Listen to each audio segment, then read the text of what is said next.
আমরা আরো কিছু বিষয় নিয়ে আলোচনা করি, যেমন বাজেটের ব্যাপারটা একটা বিশাল বাজেট দিছে।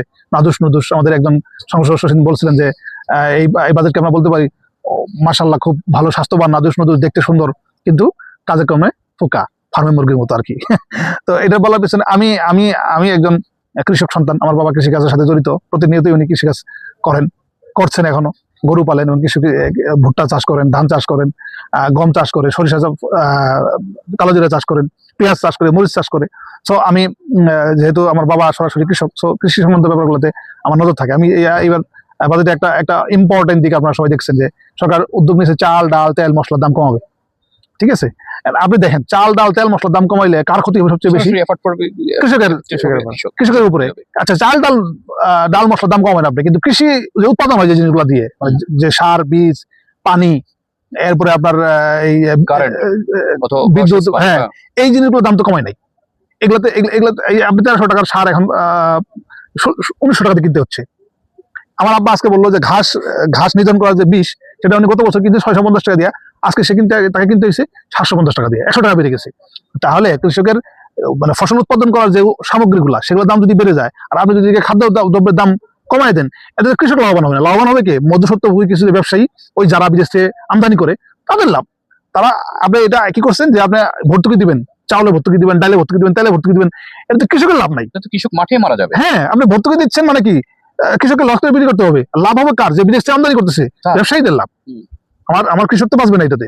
সুতরাং এই বাজেট দেখতে খুব সুন্দর সুন্দর হইলেও এটা কৃষক মারার বাজেট, আমি বলবো একেবারে কৃষক মারার বাজেট। এই আপনারা সবাই জানেন, আজকে আমরা দেখলাম যে ইরানে ট্রাম্প এবং ইরানের মধ্যে, আমেরিকা এবং ইরানের মধ্যে শান্তি চুক্তি স্বাক্ষর হয়েছে।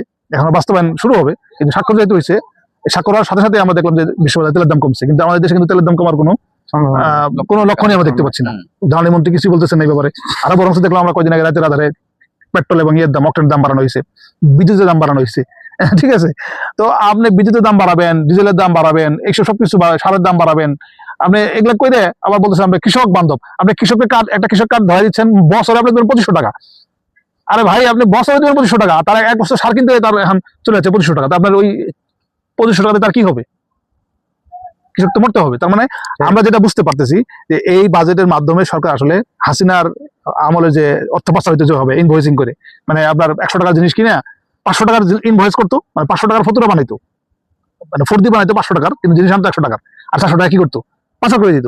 তো এই ব্যবস্থায় এই সরকার এই বাজেটের মাধ্যমে করছে কিভাবে? ওই যে চাল ডালে বলছে ভর্তুকি দিবে, যে আমদানি করতেছে সে দেখা যাচ্ছে 500 টাকার চাল কিনতেছে, দেখা যাচ্ছে ফর্দির মধ্যে 500 টাকা, কিন্তু সে চাল কিনবে 100 টাকা।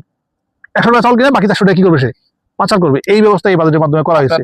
বাজেট সম্পর্কে একটু আমি আপনার সাথে শেয়ার করি। সেটা হচ্ছে বাজেট আপনি দিয়েছেন, সরকারি দল বাজেট দিবে, বিরোধী দল এটাকে বাছাই করবে, পরে তারা ভালো মন্দ সেটা তাদের বিষয়, তারা তো বলবেই, এটাই স্বাভাবিক, বিরোধী দল বিরোধিতা করবেই। কিন্তু আপনি যে বাজেট দিয়েছেন, একটু আগে ভাই যেটা বললেন যে ওনারা কৃষক ফ্যামিলির লোক, ওনার বাবা একজন কৃষক, আসলে ওনার কথাতে তো স্পষ্ট বাজেটে এটাই বুঝতে পারছি যে আপনি কৃষক বান্ধব যে জিনিসগুলো আছে, যদি সেই উপকরণ, সেই মেশিনারি জিনিসগুলোর দাম না কমান, তেলের দাম না কমান, সারের দাম না কমান, বীজগুলো দাম না কমান, তাহলে তো কৃষক মাঠেই মারা যাবে, কৃষকের তো কোনো লাভ হবে না। অতএব আপনারা যে বাজেটটা দিয়েছেন সেটা বাস্তব পরিকল্পনা অনুযায়ী একটা বাজেট দেওয়ার উচিত ছিল। আমরা ওদিকে লক্ষ্য করেছি, আবার বিরোধী দল একটা বাজেট দিয়েছে, তারা তাদের বাজেটকে এমনভাবে উপস্থাপন করেছে এটা জনবান্ধব বাজেট, এবং তারা যেভাবে টাকা উত্তোলন করা বা এটাকে খরচ করার যে একটা ফিরিস্তি দাঁড় করাইছে, সে অনুযায়ী যদি আমি মনে করি সরকারি দল এভাবে এটাকে তুলে ধরতে পারেন, তাহলে কিন্তু এই বাজেটটা জনবান্ধব, সকল সেক্টরের জন্য